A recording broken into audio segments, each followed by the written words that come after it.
இப்ப கொஞ்சம் கீழே இறங்கி வரீங்களா? கஷ்டமா தான் இருக்கு, என்ன பண்றது? என்ன கீழே இறங்க சொன்னது நீதானா? நான் தான் சொன்னேன். என்னப்பா காரணம்? குத்தவாளி கீழே தாங்க நிக்கணும், அதானுங்க முறை. என் மேல புகார் கொடுத்தது யாரு? நான் தாங்க, ஊர் சனங்க சார்பா. அப்படிங்களா? ஓஹோ, ஊருக்கு முன்னாடி குத்தம் சாட்டிருக்கீங்க. முறைன்னா எல்லாருக்கும் ஒண்ணுதான். சரி,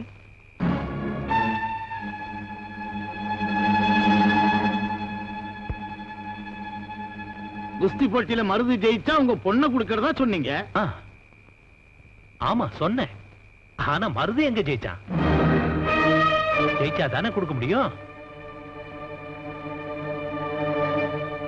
மருது தான் ஜெயிச்சிச்சு.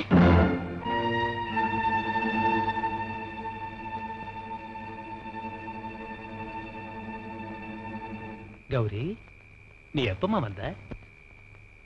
அத்தை கூட்டிட்டு வந்தாளா? இல்ல, நானா தான் வந்தேன். காட்டுக்குள்ளார மழையில தவிச்சுக்கிட்டு இருந்த கௌரியையும் மருதுவையும் நம்ம ராக்காவக்காரங்க கூட்டு வந்தாங்க. சரி, அதுவும் நல்லதுதான். இப்ப நாம ஒரு முடிவுக்கு வருவோம். சொல்லுங்க, மருது எங்க ஜெயிச்சா?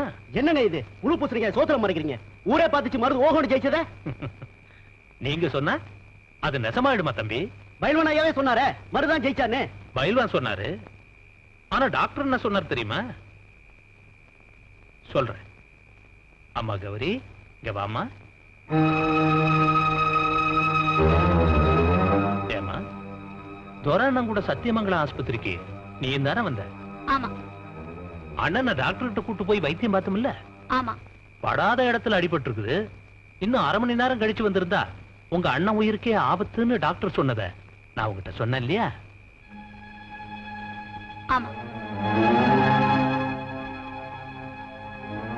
நீ அழுதியாமா? ஆமா. சரி, நீ போமா.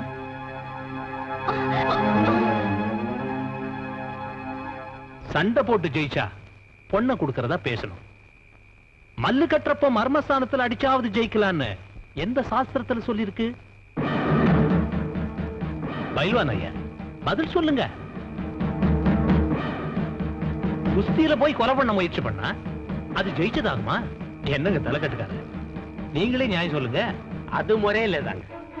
ஆனா நான் மருதுவ தப்பாவே நினைக்கல. பைத்தியமே பிடிக்குதுடா. கௌரி அடையணுங்கிற வெறியில அடிக்க கூடாத இடத்துல அடிச்சுட்டான். நம்ம பய விழுந்துட்டான். மருதுவ நான் மன்னிக்க தயாரா இருக்கேன். ஆனா அவன் ஜெயிச்சாங்கிறத நான் ஒத்துக்க தயாரா இல்ல. அப்ப உங்க மகன் தோத்த உண்மைதானுங்களா? ஆமாமா, துறை தோத்து போனது நெசந்தான், மருது ஜெயிக்கலங்கிறதும் நெசந்தான். ஊருக்கே பைத்தியம் பிடிக்குதுடா. இப்ப என்னதான் செய்யலாம்னு சொல்றீங்க? அவன் கொளிஞ்சுக்காரன் பரம்பரை, முறையா வீரத்தை காட்டட்டும், கௌரிய கட்டி கொடுத்துருவான். இப்போ நான் என்ன மாட்டேன் நான் சொல்றேன், என்ன தலைக்கட்டு. ஆமாமா, அவன் வீரத்தை எப்படி காட்டணும்னு சொல்லுங்க. நீங்களே சொல்லுங்க. சரி, ரெண்டு பேரையும் மறுபடியும் குஸ்தி விட்டுருவோமா? விட்டுறலாம். ஆனா நம்ம பையன் மருதுவ அடிக்க கூடாத இடத்துல அடிச்சு மருது பொசுக்குன்னு போயிட்டானா? பழைய ஆத்திரம் இருக்கும்ல. என்ன தலைக்கட்டு? இருக்கும். பிடிச்சிருச்சு இந்த ஆளுக்கும் பைத்தியம்.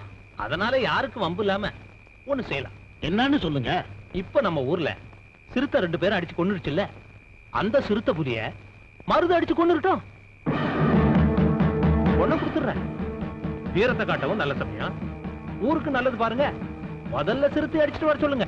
ஒத்துக்க முடியாது. சிறுத்தைக்கு என் பிள்ளைய பலி கொடுக்கத்தான் நீங்க திட்டம் போடுறீங்க. என்னங்க இது விளையாட்டா இருக்கு? ஒரு பொண்ணுக்காக உசுர கொடுக்க முடியுங்களா? நடக்கக்கூடியதா பேசுங்க. அது சரிதான், சிறுத்தை அடிக்கிறது பெரிய விஷயம் தான். ஆனா மருதுவோட அப்பன் கொளிஞ்சுக்காரன் ஆணையவே ஏத்துவனாச்சே. வீரங்கிறது என்ன? உயிரோட விளையாடுறதானே. பொண்ணுக்காக உயிரை விடுன்னு நான் சொல்ல. ஆனா இந்த மருது பய உயிரை விட பொண்ணுதானே பெருசுன்னு சொல்லிக்கிட்டு இருக்கான். நடக்க முடியாதா? ஆனா நடத்தி காட்டுறதானே கொளிஞ்சுக்காரன் பரம்பரை. இந்த பாருங்க, இதுல மருதுவுக்கு தயக்கமோ பயமோ இருந்ததுன்னா இந்த போட்டியே வேணாம், விட்டுருவோம். இந்த மருதுவுக்கு பயமே கிடையாது. கொளிஞ்சிக்காரன் பரம்பரைனா கொளிஞ்சிக்காரன் பரம்பரை தான். நான் போய் சிறுத்தையை அடிச்சுட்டு வரேன். வேண்டாம் மருது, வேண்டாம். வேண்டாம்ப்பா, வேண்டாம். இந்த போட்டியும் வேண்டாம், அந்த பொண்ணு வேண்டாம். கௌரி எனக்கு கிடைக்கலன்னு சாகிறத விட கௌரிக்கா சிறுத்தையோட சண்டை போட்டு சாகிறதே மேல். நான் இந்த சவாலை ஏத்துக்கிறேன். மருது, நீ ஒத்துக்காத.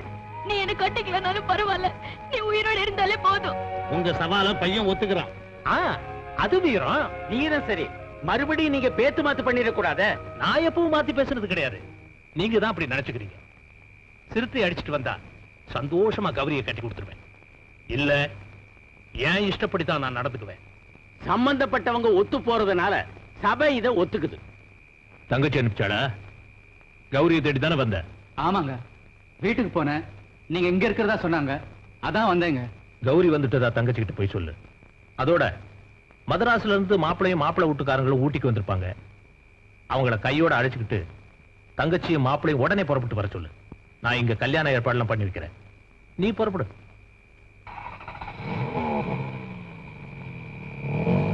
என்னப்பா அது, ஒரு பக்கம் மருதுவுக்கு போட்டி வச்சிருக்கீங்க, இந்த பக்கம் கல்யாணத்துக்கு ஊட்டி மாப்பிள்ளை வர சொல்றீங்க. அது ஒண்ணு இல்லடா.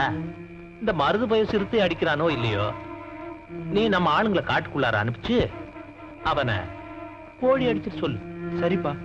துரை, ஊருக்கு முன்னாடி நாம அப்படித்தான் பேசணும்.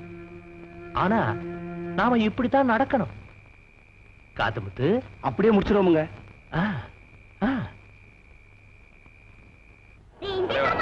வண்டி நிறுத்து.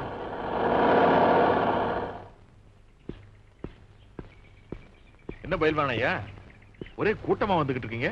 ஊருக்குள்ள வந்து அட்டகாசம் பண்ற சிறுத்தை புலி அடிச்சிட்டு வந்தா தான் பொண்ணை கொடுக்கறதா இளவட்ட கல்லுக்காரு சவால் விட்டுருக்காருங்க. அந்த சவாலை ஏத்துக்கிட்டு மருது சிறுத்தடிக்க போயிருக்கானுங்க.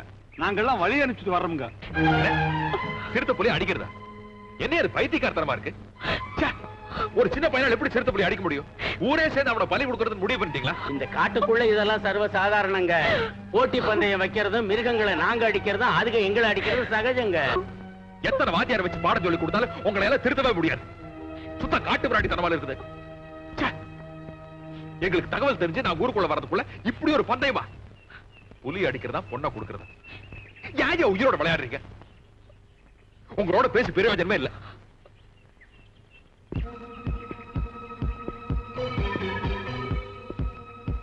சரி, ஊருக்குள்ள புலியோட நடமாட்டம் எந்த பக்கம் இருக்குது? பையன் எந்த பக்கம் போனான்? அது சில நேரம் தெக்கால வந்து தாக்குது. மருது தெக்கால தாங்க போயிருக்கிறான்.